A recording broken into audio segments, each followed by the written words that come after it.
want to... Yes, I will kick off now. She says.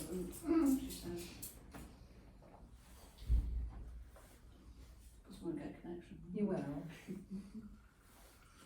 Okay. And we're live. Brilliant. Hello, Instagram. Okay, over to you, Karen. Oh, hi.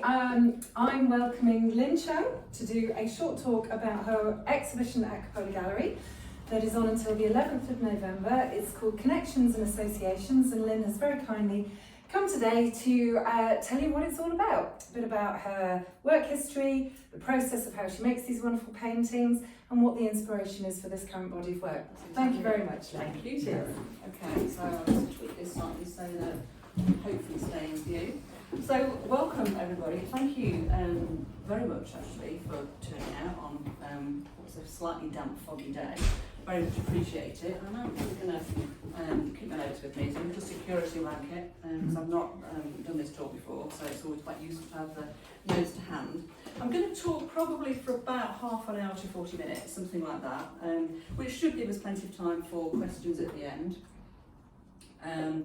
Unusual for me actually, I'm going to ask that you do keep questions until the end if that's okay, mainly because I've got a bit of a thread to what I'm going to go through, and I think it will probably work better.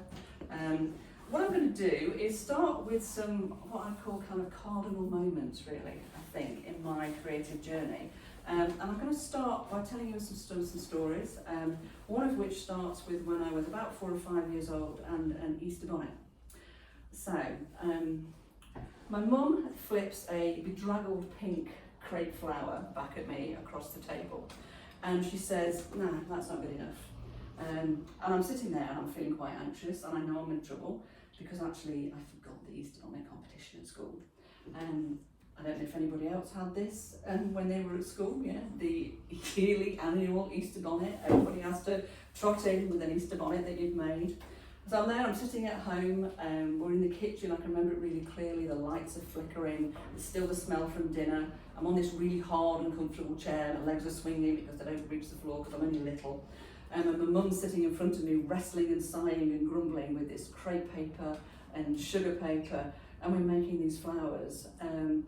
And you know, I can remember kind of the whole experience of kind of only being on the edge of it really, you know, just sort of inputting a few bits and pieces with these little flowers while my mum did the whole thing. And then the next morning, I'm walking into school and I've got that carrier bag with me with a hat in it, it's banging against my leg and it's swishing like they do. And then I'm sitting at the desk and I can see a class full of kids, all with these bonnets, you know, in front of them, and some of them got them on. And mine's a flat-crowned, wide-brimmed blue sugar paper hat covered in pink and blue crepe paper flowers. And I'm sitting there thinking, I hope I win, I hope I don't win, because I know I didn't make this. You know, I know I didn't really make this. And it doesn't feel good. It didn't feel good. And it felt like that was quite an important experience for me, of being involved in something creative, but not really being involved in something creative. Then, I'm a teenager and I'm in the ceramics room and the headmaster's there, and he's looking at this sculpture that I've made as part of my A-level contribution, and it's a sort of blue, dark blue, abstract, interesting abstract sculpture based on peppers, and his hand's hovering over it and he's looking at me and he's going, "Is it all right for me to kind of touch it?" And I'm going, "Yeah, you know, fine, go ahead." And he picks it up and he handles it and he looks at it and he sort of gives me a smile and nods and looks kind of impressed, and he tootles off, and afterwards I'm thinking, I don't think I've ever had an experience like that, you know, where something that I made was that interesting to somebody.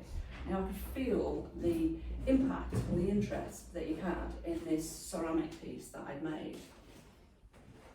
Yeah, so I remember feeling amazed and proud and a little bit uncomfortable actually as well at the same time.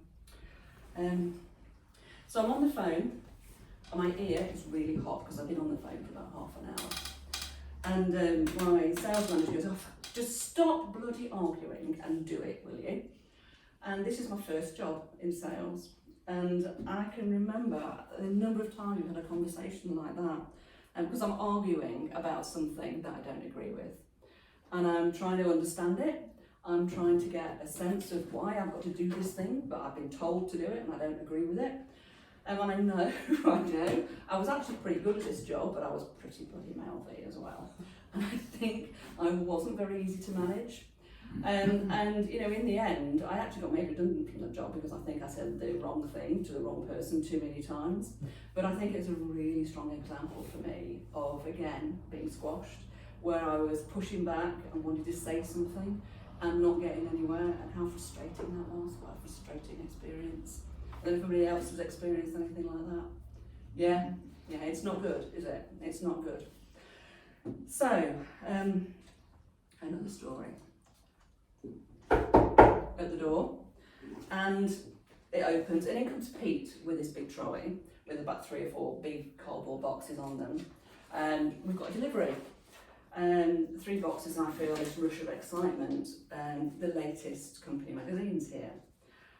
So I grab the scissors, I haul this huge box of stuff onto the desk, you know, strip the tape off, open it up, and the smell of fresh printed paper hits the room, you know, as you open the box, and it's a lovely smell. I don't know if anybody's ever experienced that. And then you take it out, and it is, you know, it's a company magazine, and it felt like a really great thing to be doing, you know. It was something creative, it was interesting, it felt fun. Hi, come on in, grab a seat. Can you manage to get to the chairs at the front? Yeah. You know, it was the latest piece of marketing material. And I was flicking through it, you know, and it felt really good. It was a good team effort. Lovely design, great imagery, interesting editorial. You know, I thought the client's going to love this. I felt proud of it, and it was one of those feelings of, you know, creating something beautiful that felt really positive. And then the last little story that I want to tell you. I'm standing in our kitchen in our old house in Chesterfield. We've just been talking about Chesterfield, and it's the weekend, and I am painting again. And it's just after breakfast actually. I've been at it since breakfast, and it was coming up to lunchtime. I didn't want to stop, but I was starting to get tired. I've been standing up all morning, and you know, there was chaos everywhere. There was paint all over the kitchen table, there was all over me, all over my hands, probably all over my face, probably over the dogs. And there's a half-finished landscape, an oil painting landscape sitting on the easel, and you know, I feel really satisfied. And I stand back, and you know, I can feel that there's something that I want to say. The first maybe words of artistic language starting to emerge. Not clear yet, but feeling really compelling. And then my husband walks in the room, and I'm feeling a little bit hesitant about this, but I turn to him and I say, I think I want to do something with this. I think I want to make this a big part of my life. You know, I want to see how far I can take it, maybe exhibit, see if I can get good enough to even sell some of these paintings. And he looks a bit taken aback. I can remember this really clearly. And he sort of says, oh, you know, the usual response that you often get from people when you say something like this, oh, it's quite difficult, art's not an easy thing to do, you know, quite hard to make a living at it, all of those kind of things. And I kind of listen to this, and I don't disagree with him. You know, he toddled back out to the garden, and I go, yeah, I'm going to do it anyway. I don't care what you think, I don't care what you say, I'm going to do it anyway. And I think that moment felt like a fire actually was lit in me, that I was determined that I was going to carry on exploring this and see where it took me. So how did I get here? Because this is probably 10, 15 years later. I'm now a full-time artist. I did that this year, my 60th year, so it's quite interesting, that big significant birthday, and I make a commitment to be a full-time artist. And there's been quite a lot of different things happen along the way. You know, I've sort of explained a little bit through those stories. My early life, my early working life, was very much in sales and marketing. You know, in that time I felt like I was on the edge of something where I was beginning to work, do something creative. But then I think I kind of went off in lots of different directions. I know I felt that something was missing at that time, that I was looking for something more in my working life than I had. And what I ended up doing, interestingly, was training to be a psychotherapist. So I am actually a qualified TA psychotherapist. I've got an MSc in transactional analysis. I'm actually also a qualified teacher of therapists and supervisor of therapists. And I did that for about 20 years. You know, so I spent the next 20 years from that point really learning about myself and learning about other people. And, you know, it was a passion. But I think it was a passion of the mind, really, rather than of the heart. Looking back, you know, I very much enjoyed the puzzle that is the person, I think. You know, it's a very unique experience and a really fascinating experience to work alongside people who want a different understanding of themselves and their life. You know, it's very, very different. Yeah, so I've said a little bit about that career. I mean, I think, you know, I did a lot in that career. I trained and taught people. You want to come on in? Don't all look at me. Sorry. Yeah. I ran a national conference, I sat on committees, I opened and successfully ran a training institute, so I was really committed to this. But throughout it all, in spite of that, there was always a bit of a thread where I was questioning, doubting, was this right, was this the thing that I wanted to do? Even though I was still very much engaged with it, which I thought was really interesting.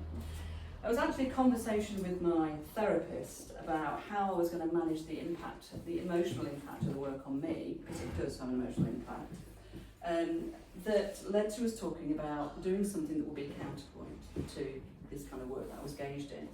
And that led me to a conversation about art and how much I'd loved it at school and how interested I'd been in it and what, you know, what a significant part of my life it had been for a little while.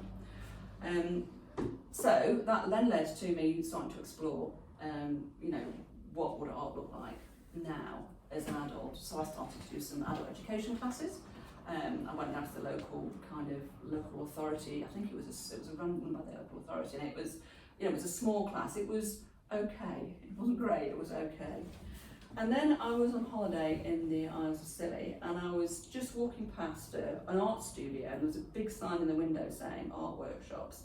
And I just thought, I'm going to go in and see what this is like. And I had a chat with this woman called Imogen Bone, and she's still in Cornwall, and she makes beautiful impressionistic landscape paintings and seascape paintings. So hi Imogen, actually, if you end up watching this. And it was a fantastic half day, and that, I think, really stoked that fire. You know, I came away from there feeling it was, in fact, the incident in Chesterfield happened probably about a month or two later. I came away from there thinking, this is something that I want to pursue. So I started painting again, and then, like lots of new artists do, I started exploring materials. So those of you who are artists who have been through this, does everybody else do this? You know, you start with something, and then it's like, right, it's like all of a sudden you're in a massive sweet shop, and there's so many things that you can go and try.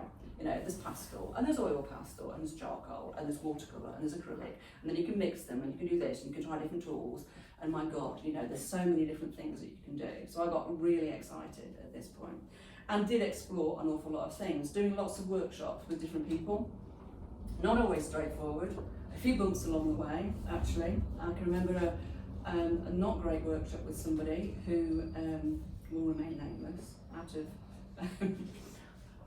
really respect for them, actually, because they are a great artist, they're just not such a great teacher. And then, after a lot of this exploration, I came to a course in about 2017 with a guy called Nick Wilton. He runs a 10-week online programme. I don't know if anybody's seen it. He's on Instagram all over the place.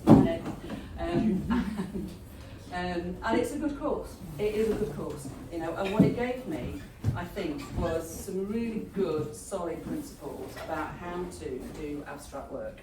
You know, it gave me a ground. And this was, like I say, it was in 2017.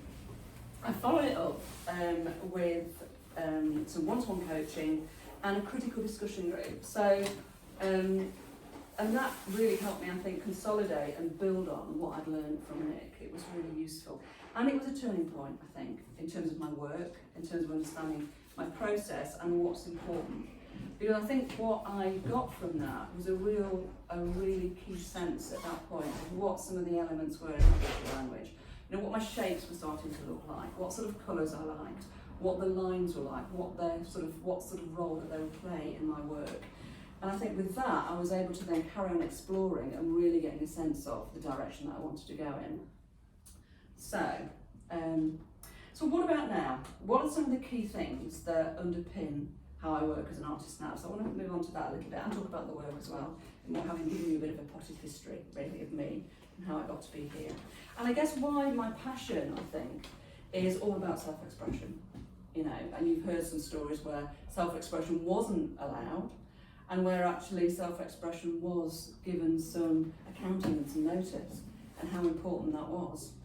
And so I think it's a key aspect, and I guess it's for lots of artists, but it just feels like that's the core of me.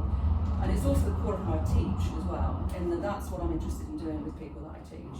You know, I'm not interested in teaching them how to paint like me, I'm interested in helping them paint like them. You know, and helping them find a way to find their voice, their authentic expression, and what that might mean and what that looks like. So, some of the key things I think that underpin how I think about my art practice. And the big one is actually ongoing learning and development. I mean, it's not surprising considering I was a therapist, maybe, because I think, you know, some of the things that I've got from that are the discipline and the support that was important in that career of having doing your own personal work, having your own therapist, having a program of CPD, having supervision, all of which is like a holding, I think, process around you. So I've looked to try and mirror that as an artist. Like, you know, what do I need to put in place to give myself, not the same, because it's not the same kind of work, but a similar kind of experience of, you know, a support, somewhere I can go, where I can really test out my ideas, explore my ideas, and, you know, develop and push and think about what might be new. So that's, I think, a big thing. I think the other thing that I took from that as well that I think has been really important, I think, you know, coming into art from that background, I have an understanding right from the start, I think, that knowing myself and my reactions to my art was going to be an integral part of finding my voice and making the kind of work that I wanted to make.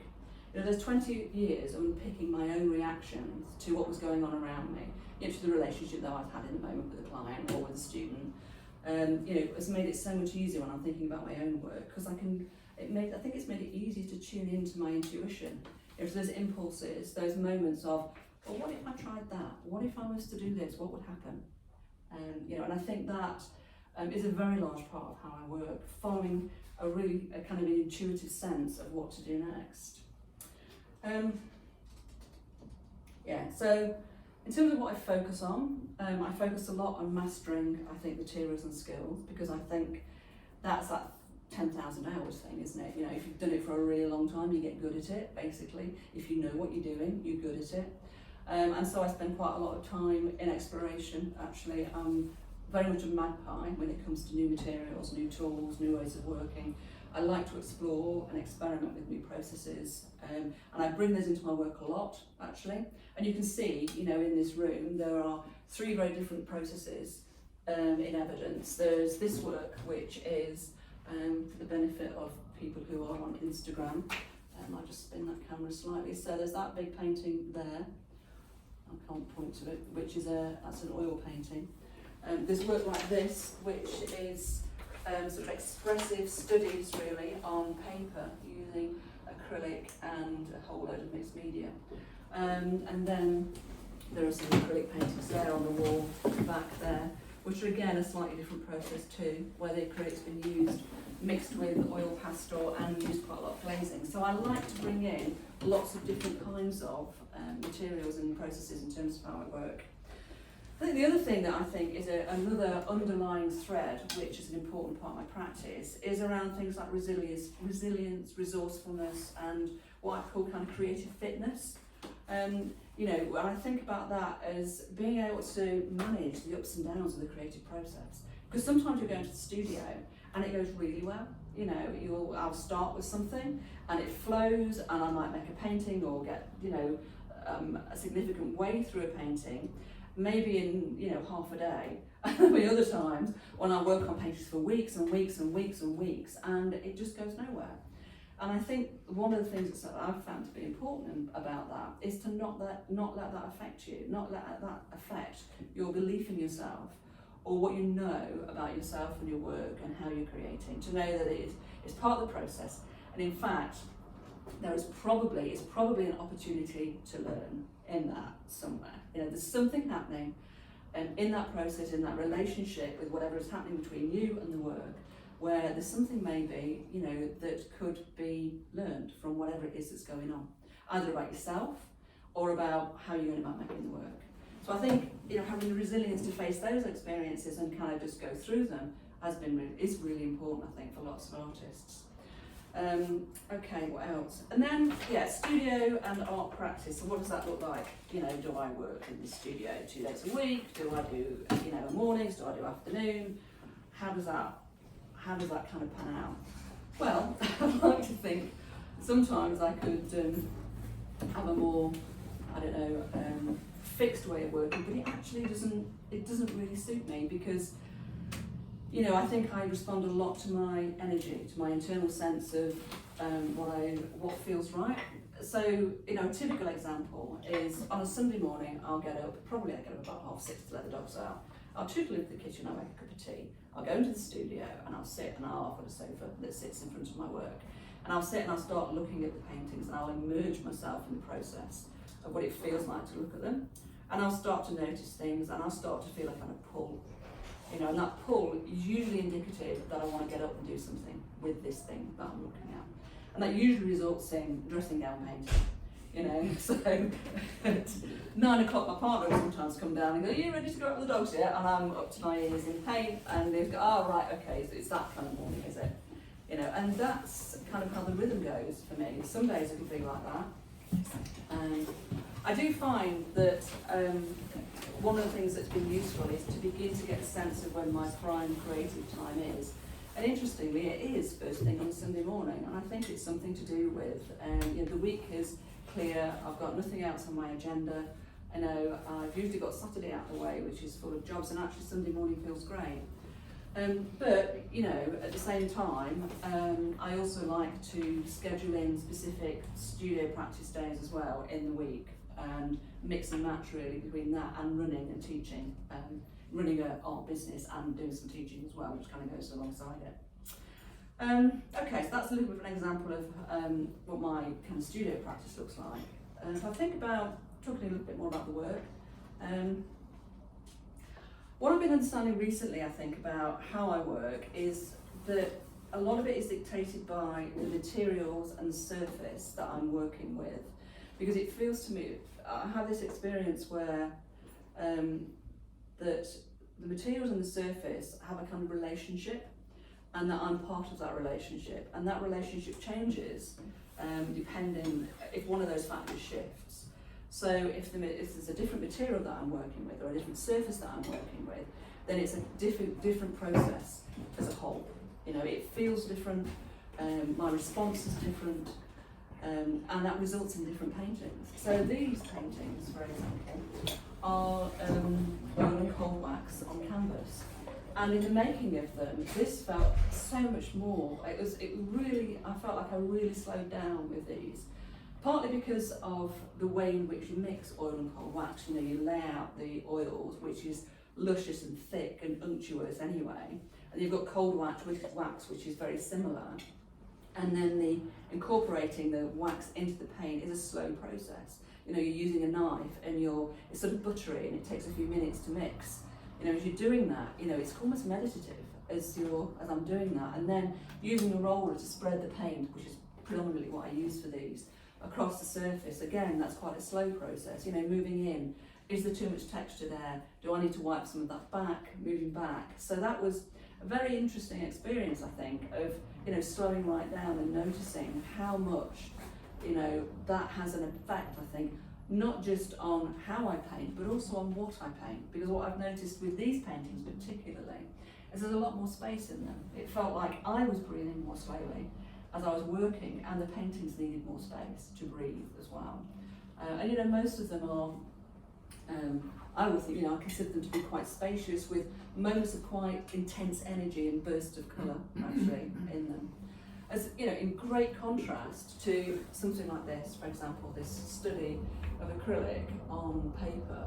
And these feel like they're almost a performance or a dance, you know, where I will grab together a pile of materials and I quite literally, you know, kind of, as you can see, throw some paint on the surface, make some quite dramatic marks, move backwards and forwards quite quickly with them, and then I stop, you know. And I'm noticing when I'm doing a series of these, which I often do, I'll sort of make one, and it might take me maybe about half an hour, something like that, maybe a little bit longer. And then I'll put it to one side to dry, and I have to sit down, and I'll sit down for maybe half an hour, and I'll be almost like I'm recouping some energy and kind of building up to a head of steam, right, almost, for the next one. And then I'm like, right, I'm ready to make the next one, and then I kind of move back in, and it feels like it's got a real energy to it, you know, it's almost like it is a performance, so it feels very different, you know. And the materials respond very differently. So, you know, in terms of my inspiration, that often comes from the work itself, in the sense that there'll be things happening in that relationship that I've been talking about, you know, of paint and surface and mark making, that catch my attention, that are interesting in how they're interacting, and I want to pursue it. I want to investigate it further, see how far I can take it, see what else might emerge if I carry on playing with this. You know, what's it going to say to me? What might be my response to that? How am I going to, you know, maybe bring in some intentionality at some point, and maybe direct it, or maybe not. Maybe just stand back and let's see what emerges. You know, sometimes there'll be something external which will catch my attention. I had a vase of flowers 2 or 3 years ago now when I did an open studio. It was a really bright splash of colour. There was some gerberas, some sunflowers, and some gladioli. And they were really rich, intense pinks and yellows and reds. And out of that came a small series of little paintings that were inspired by the colour.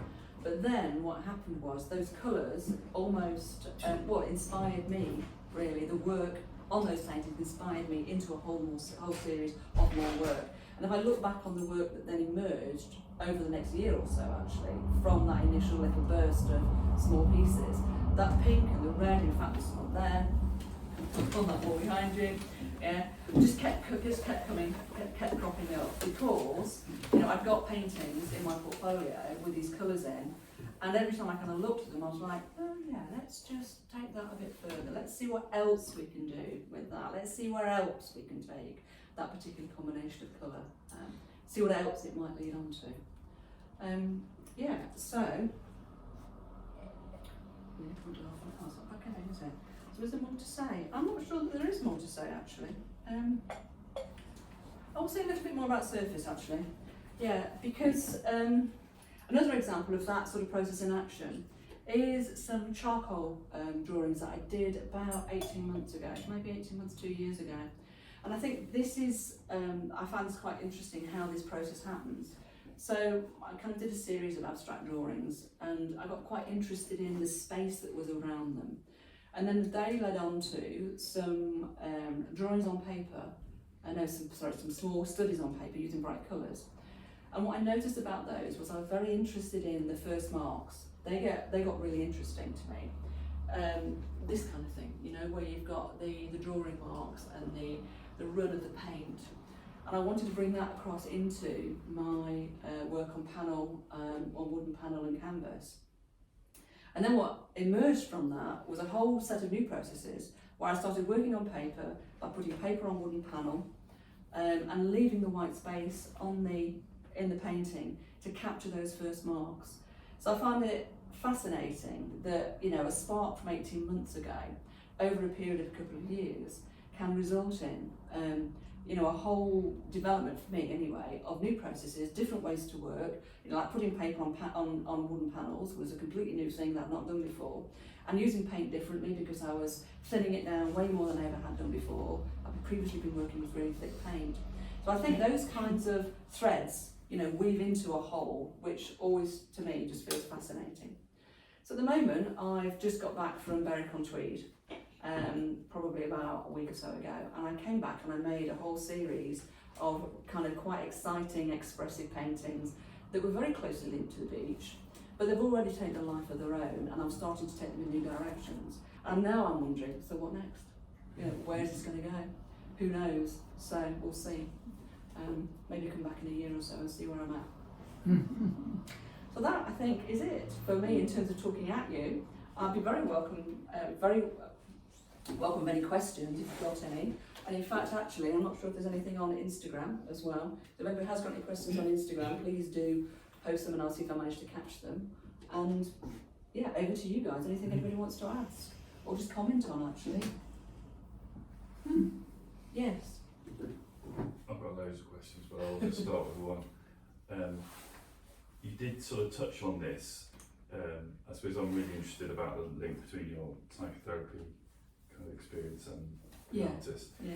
And I'm not an artist, but the artists that I know, their experience is mainly quite tortured, and they never, it seems, particularly feel like they've really created what they hope to create. Okay. And that seemed to be part of the, I don't know, almost the way that things are to be, but you sound like your experience and your relationship with your art is very different. And I wonder if you think that's because of your background, and whether you notice that difference between yourself and maybe other artists. I mean, I think I have come across people who have that, you know, that kind of uncomfortable relationship sometimes. I think I can have that uncomfortable relationship with the work, but I think I kind of settle myself around the fact that I think you can only make at the time what you're capable of making, you know, and I think there's always more to want to create and to go towards, like lots of things. And I think maybe this is where the therapy is useful, in that I can be more I can kind of accept that, I think, you know, just to be accepting of the fact that, you know, it's always an uncertain process, actually, it's always an uncertain process. And I don't think people, generally speaking, are that comfortable around uncertainty, not really. You know, we like to have things a bit nailed down, understandably, actually, you know, all of you. You know, it's nice to know what's going to come out, and sometimes it doesn't turn out as you expect. Ooh, okay. You mentioned in your teenage years, and I think it was in connection with an A-level project or whatever, the abstract and ceramics. Yes. Yeah. Can I ask you, in fact, what in fact were and what are your influences in terms of conscious or subconscious? Yeah, I think the abstract expressionists are big influences on me. So people like Joan Mitchell and Aaron Frankenthaler, you know, those kind of artists. I think there's also people painting today as well, you know, whose work I look at, like just David Rankin, for example, whose work is beautiful. I'm a bit eclectic as well. You know, I'm influenced, I think, to a degree by architecture as well. I find that really fascinating. And I take endless photographs of, you know, rusting buildings and boats, but also quite organic things as well. So I think, you know, I'm inspired by a really broad range of things, actually. Yeah. And is your work totally flat surface, as I would call it now? It is now, although I was only saying in the car to my friend actually about, I want to go and explore ceramics again because it's been a long time, you know. I think what's really interesting about that experience, you know, back at school, if I look back, you know, that was an abstract piece and I was like 16, 17 years old, you know, and at the same time I was also doing some oil painting, you know, and I just find it fascinating that, you know, over many, you know, a good many years later, you know, that's where I am, you know. So those early seeds, I think, sometimes really are there, even if you don't recognise them at the time. Yeah, sure. Do you have an idea what the painting that you're going to finish with before you start? No, never. No, Really interested, yeah. No, for me, it's an experiment and an exploration. You know, I think I mean, I say that. I mean, there's some things that I know definitely aren't going to happen. You're not going to see regular pattern in my work because it's just not part of my visual language. So I think there are there's sort of some key elements that are a part of how I paint. You know, I know there'll always be strong line work because that's very much part of how I express myself. There'll be quite a lot of structural elements, you know, it'll have that feel to it. I don't do kind of landscape type work. That again, that's not really within my language. So I think there's that kind of sort of an overall framework that I work within, but within that, no, you know, it's like you've no idea what's going to happen at the end. You just it's going to be a case of, you know, let's start laying some paint and see what happens, and, you know, follow my intuition and see where it leads me. Do you get tortured by when to stop? No, a lot of people ask that. I think I do give a lot of space around the work. So what I mean by that is, you know, when I've got to a certain point, I will stick it on the wall, because my studio is reasonably big, and I've got a sofa that sits opposite it. And like I said, I do a lot of sitting in front of it on a Saturday and Sunday morning, just sitting there going, it's just finished. Is there more to do? What's my gut telling me? I follow my kind of a strong intuitive sense of, you know, do I feel like there's more to say with this? Can I push this further? Or is that it for now? Is that okay for now? Yeah, and that's what tells me, really, more than anything. Yeah. So, Yeah. when you're doing your drawings, is there something that you're working from, or is it an emotion or It's an emotion. Yeah, it's often an emotion and a feeling. always though? Yes, I think so. I mean, the Berwick example actually is probably one where I was most close to using some kind of external reference, because I'd seen a lot of dunes and incredible open spaces on the beach, and I came back and what I did was most closely linked to something that looked like grasses, you know, that I'd done for a really long time. And I was quite interested in that, and I think it was because that experience was still very close to me. But as I carried on working, you know, it's almost like that sank into, you know, I don't know, what I was doing. And then the work that I was doing just became the inspiration rather than the experience, although I was still holding, I think, you know, the feeling of space and the wind and the sea, you know, as part of my overall feel. I mean, that sort of landscape is quite strong linear shapes. Yes. Anyway, it's not pretty kind of. No. So it would kind of stick in your head. Yeah, it did. Do you have a question? Yeah, I was just going to ask about the joy in the work. The joy. Joy, yes. Yes. Do you know, does it make your heart beat Yes. faster when you're working? Absolutely. And you put a couple of colours or a line through, and then, you know, it's amazing, you know, because your paintings give me joy. But I do work in a very similar way. Yeah, I mean, that's what it's about. If I'm not loving it, then what's the point in doing it? Yeah. Because, you know, Yes, life's too short. Doing something you don't enjoy, yeah. I think. I've just got this expression, having worked in that area, therapeutic space. Yeah. There's just something about that, you know, Space, yes. You have to breathe, I think. which is kind of abstract, isn't it? Yeah, But, I think it probably is. Yeah. Yeah, I think it probably is. I'm just going to check in to see if there's any questions actually, because do I use layering in my work? Yes, I do. Lots of layers. Okay. Yeah, I think that's it for now. Yes, I do use lots of layers actually. Particularly I did with the oils. Kind of. In fact, when you're getting close, you can see there's a lot of pink that started off under here, but then it got sort of hidden and covered. And I like to do that, and sometimes I'll scratch back in as well and reveal what's underneath. I love that moment of, you know, having put something on, you know, maybe a week or so ago, and forgotten that it's there, and you start scraping and scratching, and it gets revealed, and it's changed because things have been over the top, you know, and it's kind of drawn some of that content into it, and it becomes something different, and I love that. I think it's really, really interesting. So. Can you just ask what do you use as a base? Put some gesso or something. Yes, if I'm using a wooden panel, or sometimes on paper, I will give a good coat of gesso. For canvases, they're normally pre-gessoed and they're usually good enough. I mean, for some of these, I did do an underpainting. So, for example, that one there, that's just behind that gentleman, that has an underpainting of bright green acrylic paint. And you can see some of it, some splashes of it showing through where I've allowed that to happen because I wanted the vibrancy of the green. I don't think that one actually, that didn't have an underpainting on it. There's another one downstairs which did have an underpainting on it. So, yeah. You know, very often with stuff like that, those decisions are, they're impulses, you know. It's very much a case of, oh, what if I did this? You know, it's always the what if, I think. And I think, you know, for those of you who are artists and those of you who are listening, you know, my kind of tip would be follow your what ifs, because very often they can take you in places that you didn't expect.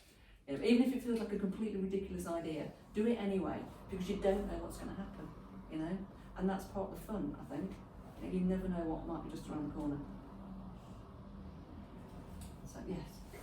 My second question. Yeah. So you said a bit about you're kind of very much painting from emotion rather than. Yeah, I'm a process painter, Yeah. definitely. Yeah. Does the art? I don't know. As I say, I'm not an artist, so I'm very ignorant about the processes and stuff. But does the afterwards say? Does the painting represent something? Yeah. Yeah, that's a really good question. Do they represent anything? Yes, they do, actually. They very often do. You know, I am very interested in dualities because I'm actually also of a dual heritage. I'm white British, part Chinese. So I think, you know, I'm always aware of the fact that there's very often two things balanced in my paintings or not balanced in the paintings. You know, that was a theme for a long time.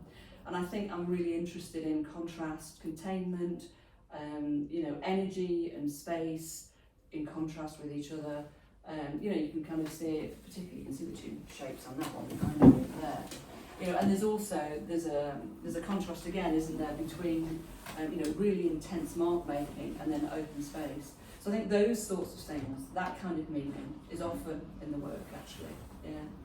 Yeah. Following on from the last question, do the titles of the paintings provide a clue? Yes and no, I think. In the set, well, I think probably, yeah, it is a yes and no. But I think how I go about titling is I will often use poetry or books that I'll skim through, and I'll look for phrases that catch my attention, that in some way link to maybe the emotion or the process of the painting, or just something that, you know, feels like there's a loose connection somehow. Yeah. So that's how I tend to think about them. Yeah. So far as collectors are concerned, emerging collectors and collectors, titles in fact can resonate as well as the painting. Yeah. I think that, you know, that's what I hope people bring to it, you know, because I think one thing that's for me is absolutely true, I think, about abstract art is that, you know, I have my experience while I paint it, but the viewer has their own experience completely, you know, when they look at it. And you're going to bring your own associations, your own memories, your own connections, hence the title, Connections, Associations, to my work, you know, which maybe have some connection with mine, or maybe completely different, you know, maybe completely different. And as far as I'm concerned, they're both really important, they're really valid, you know. I'm always intrigued by what associations people bring, you know, to the work. Because you know, it may very well be very different to what my experience was when I was making it. Or it might not, in which case, you know, then I get really interested about that, because then it's like, well, there's a common experience there, isn't there? You know, two people, you know, who are seeing something or experiencing something similarly, you know, and I just think that's really interesting. Kind of, you know, back to the, you know, we're all kind of part of the same humanity, aren't we, really, the same. Yeah, it's the thing about titles, they lead the viewer to think about, to see something that your title of the work is. Yeah. So I like to But give with a bit of abstract, we'd rather people just get their own experience from it, Yeah. from the work, and not be led by the title. Or be led by the title, actually, or be led by it, whichever works for you, you know. I'm rarely prescriptive about these things, you know. I'm always kind of open to, you know, well, let's have a conversation about it and see where it goes, because that's interesting. Yeah? Are we wrapping up some more? It's interesting, it's just funny about the titles in the exhibition. People, I think the majority of people look at the title almost before they look at the painting. They kind of go up and have a look and then they stand back. Yeah. And that's interesting, isn't it? Because that is definitely a different process to just looking at the painting. Yeah. It has, like you say, it's begun to influence what you think about it.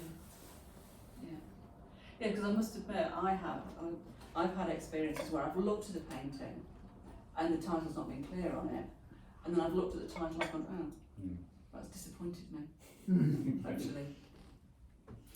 I was just going to ask if when you're actually doing the painting, does sometimes the title come into your head while you're actually working? Occasionally it will, yeah. Yeah, occasionally it will.